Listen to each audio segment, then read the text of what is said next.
today's video, I'm going to teach you how to efficiently manage your notes in Google Keep by hiding checkboxes.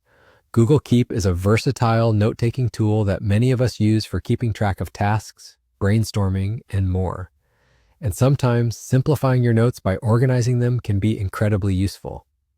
Today, we'll look at a simple trick that might just make your Google Keep experience a little more seamless and your notes a bit tidier. First things first, head over to Google Keep, which you can easily access by opening your web browser and typing in the Google address. Once you're on the Google homepage, look for the grid icon, usually located in the top right corner. Clicking on it will reveal Google Services, where you will find Google Keep. With a simple click, you are ready to embark on your note organizing journey. Next, let's locate a note that contains tick boxes, which is often used for to-do lists or checklists. Choose the note you wish to edit. It could be today's shopping list, a task list for the week, or any note where the tick boxes are no longer necessary. Open the note by clicking on it, and you will notice the checkboxes, ready for you to interact with.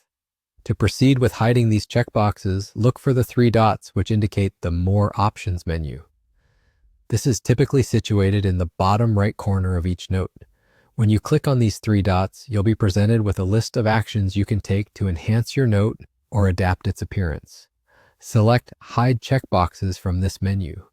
With this action, your note elegantly transforms, with the checkboxes disappearing and leaving you with a more streamlined note. And that's it. In just a couple of quick steps, your Google Keep note now looks cleaner and decluttered. This might seem like a small altercation, but removing those checkboxes can make your notes look more relaxed and visually pleasing, and more suitable for keeping various types of information. For those who prefer going back to a checklist format, just revisit the same menu and select Show Checkboxes anytime. This flexibility allows you to easily switch between different forms of organization depending on your needs. Before we wrap up, here's a quick tip. If you're using Google Keep on different devices, these changes sync across your account, meaning you can access your organized notes from anywhere. Thank you for joining me today as we learned how to hide checkboxes in Google Keep. Whether you're a seasoned note-taker or new to organizing digitally, I hope you found today's tip handy. Stay organized, and I look forward to sharing more Google Keep insights with you in our next video. Happy note-taking!